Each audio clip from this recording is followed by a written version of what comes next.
eng arzonida, eng arzon narxda BYD Han avtomobilini 3.9 sekund 100 ga chiqadigan ikkita motorli fulli 605 km 2022-yil oxirida ishlab chiqarilgan ekan, lekin 2025-yil olib haydalgan, yengida turgan mashina, probegi ham bor yo'g'i 6300 km. Nakleykalarigacha bo'yida turibdi. Head-up, medap, NFC 365 ключевой, vizaj, shurshkalar, slipozona hammasi bor. O'zining firmaning diskalarida Goodyear balonlari ham yengida turibdi. Salonlarning holati ham tinch, din audio, pamyat sidinyalar, полный elektropaket. Sidenlar holati ham tinch turibdi, pultlari hozir laminatsiyasi turibdi, panoramalar yengida turgan mashina ekan. Katta displeyli varianti, mana 6354 km bo'libdi probegi.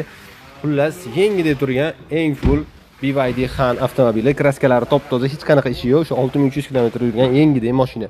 Hamma yo'g'ini bemalol ko'rib, tekshirib olurasizlar. Eng arzonda olib maza qilib haydashingiz uchun 29900 bosib boringlar.